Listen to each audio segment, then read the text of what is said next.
오늘 우리에게 주신 하나님의 말씀은 여호수아 5장 2절에서 15절까지 말씀입니다. 그때에 여호와께서 여호수아에게 이르시되 너는 부싯돌로 칼을 만들어 이스라엘 자손들에게 다시 할례를 행하라 하시매 여호수아가 부싯돌로 칼을 만들어 할례산에서 이스라엘 자손들에게 할례를 행하니라. 여호수아가 할례를 시행한 까닭은 이것이니 애굽에서 나온 모든 백성 중 남자 곧 모든 군사는 애굽에서 나온 후 광야길에서 죽었는데 그 나온 백성은 다 할례를 받았으나 다만 애굽에서 나온 후 광야길에서 난 자는 할례를 받지 못하였음이라. 이스라엘 자손들이 여호와의 음성을 청종하지 아니하므로 여호와께서 그들에게 대하여 맹세하사 그들의 조상들에게 맹세하여 우리에게 주리라고 하신 땅 곧 젖과 꿀이 흐르는 땅을 그들이 보지 못하게 하리라 하시매 애굽에서 나온 족속 곧 군사들이 다 멸절하기까지 40년 동안을 광야에서 헤매었더니 그들의 대를 잇게 하신 이 자손에게 여호수아가 할례를 행하였으니 길에서는 그들에게 할례를 행하지 못하였으므로 할례 없는 자가 되었음이었더라. 또 그 모든 백성에게 할례 행하기를 마침에 백성이 진중 각 처소에 머물며 낫기를 기다릴 때에 여호와께서 여호수아에게 이르시되 내가 오늘 애굽의 수치를 너희에게서 떠나가게 하였다 하셨으므로 그곳 이름을 오늘까지 길갈이라 하느니라. 또 이스라엘 자손들이 길갈에 진쳤고 그달 14일 저녁에는 여리고 평지에서 유월절을 지켰으며 유월절 이튿날에 그 땅의 소산물을 먹되 그날에 무교병과 볶은 곡식을 먹었더라.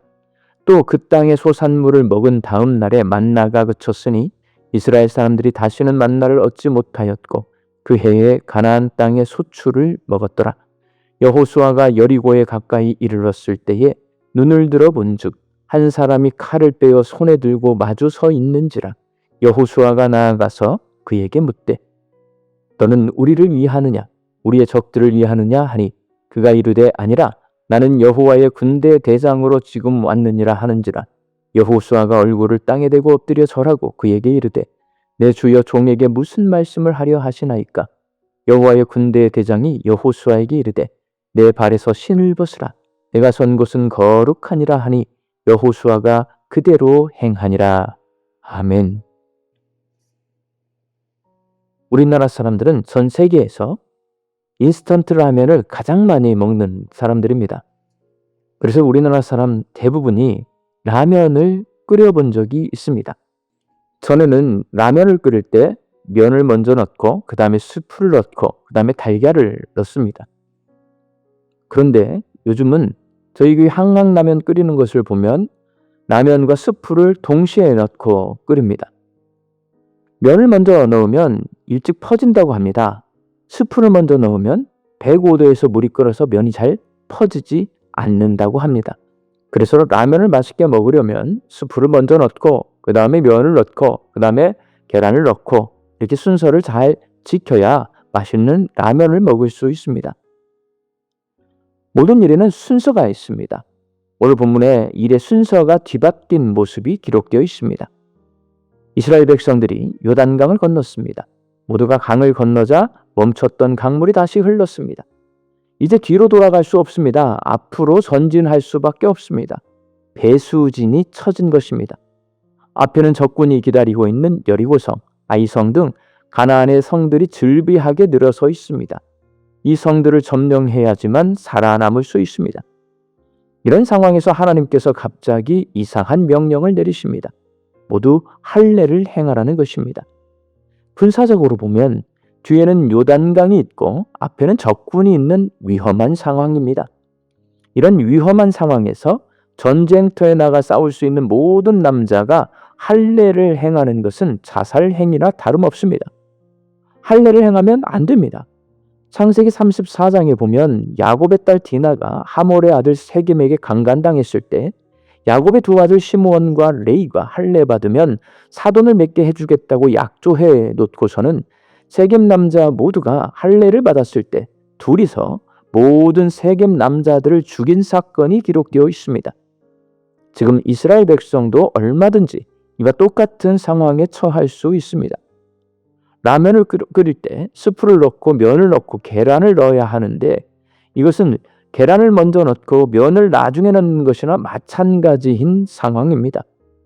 가나안 땅을 점령하고 나서 할례를 받으면 되는데 가나안 사람들과 전쟁을 앞둔 긴박하고 위험한 상황에서 하나님께서 할례를 행하라고 명령하시는 이유는 과연 무엇일까요?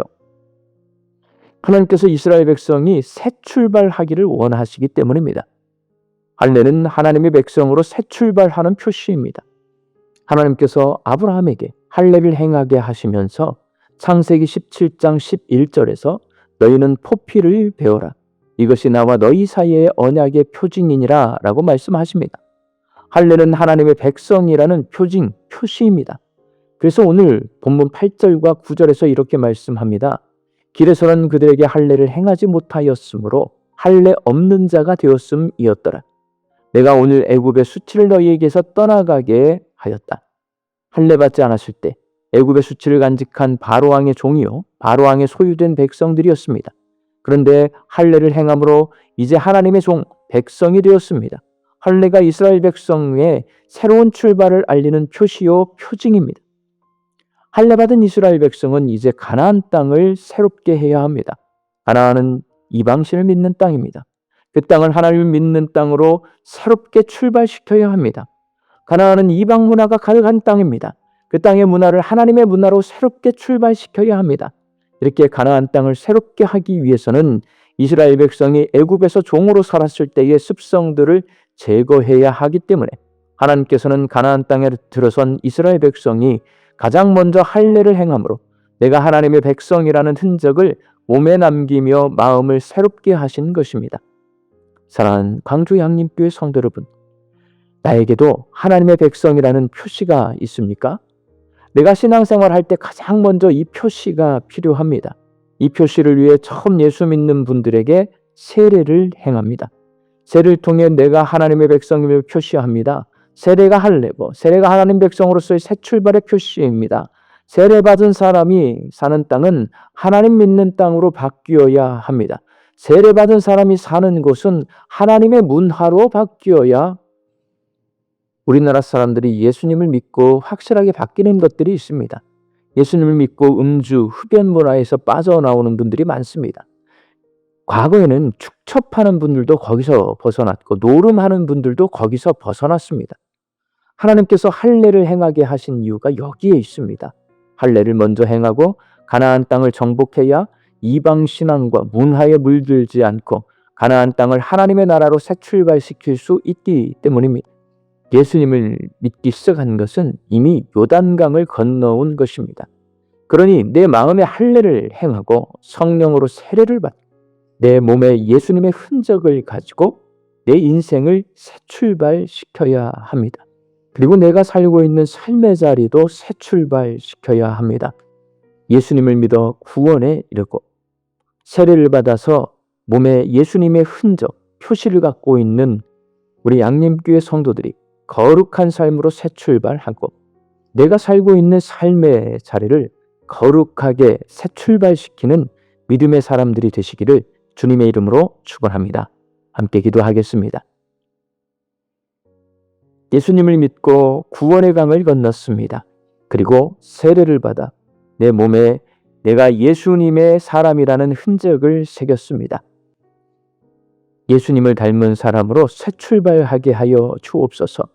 내가 살고 있는 삶의 자리를 거룩한 땅으로 변화시키게 하여 주옵소서.